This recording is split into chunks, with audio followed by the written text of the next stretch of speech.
जमीन घेण्याचा विचार करताय, पण तुमची एक छोटी चूक संपूर्ण आयुष्याचं नुकसान करू शकते. कारण भारतात काही जमिनी अशा असतात ज्या कायद्याने विक्री योग्यच नाही.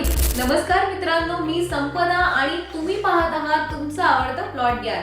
आणि आजच्या व्हिडिओमध्ये आपण पाहणार आहोत की नॉन सेलेबल लँड म्हणजेच विक्री योग्य नसलेल्या जमिनी कशा ओळखायच्या. सगळ्यात आधी पाहूयात गव्हर्नमेंट प्रॉपर्टी म्हणजेच सरकारच्या मालकीची जमीन. सगळ्यात आधी तर ही जमीन कोणत्याही व्यक्तीला विकता येत नाही. रस्ता, नदी, नाले, पब्लिक गार्डन आणि फॉरेस्ट लँड यांचा समावेश होतो. जर कोणी अशी जमीन विकत आहे असं म्हणत असेल तर तो म्हणजे स्कॅम आहे. फॉरेस्ट लँड म्हणजेच जंगल जमीन. जंगल विभागाच्या ताब्यातली जमीन कोणत्याही पद्धतीने विक्रीसाठी नसते. फॉरेस्ट लँड घेतली तर ती ट्रान्सफर होत नाही, घर बांधता येत नाही आणि एने करता येत नाही, म्हणजेच ती पूर्णपणे नॉन सेलेबल आहे. ट्रस्ट प्रॉपर्टी, देवस्थानाची किंवा ट्रस्टची जागा देखील आपल्याला विकता येत नाही. काही वेळा ही लीजवर दिली जाते पण ओनरशिप मिळत नाही. अशी जमीन खरेदी केल्यास फ्युचर मध्ये मोठा लॉस होऊ शकतो. इनाम लँड किंवा टेम्पल इनाम लँड, काही गावांमध्ये अजूनही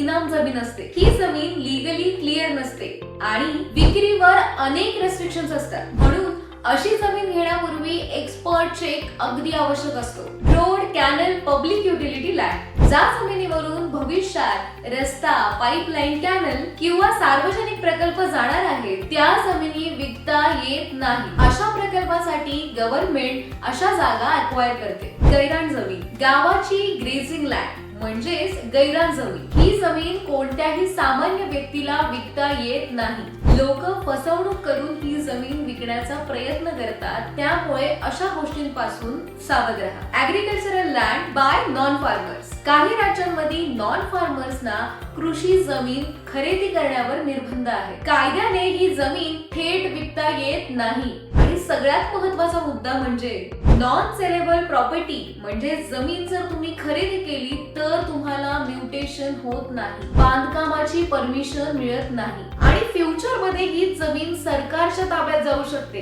त्यामुळे सावध राहा. आता बघूयात की एखादी जमीन नॉन सेलेबल आहे की नाही हे कसं ओळखायचं. जमिनीचा सातबारा, फेरफार, जमाबंदी, जमीन प्रकार आणि गव्हर्नमेंट रेस्ट्रिक्शन चेक करा. ग्रामपंचायत, तलाठी, तहसीलदार यांच्या नोंदी पाहून खात्री करा. जमीन खरेदी हा मोठा निर्णय आहे. एक चुकीची जमीन आणि एक चुकीची माहिती म्हणजे लोकांचं लाखोंचं नुकसान. म्हणूनच नॉन सेलेबल लँड्स म्हणजे काय हे समजून घेणं खूप आवश्यक आहे. मित्रांनो, तुम्हाला आपला आजचा व्हिडिओ कसा वाटला हे आम्हाला कमेंट मध्ये नक्की कळवा.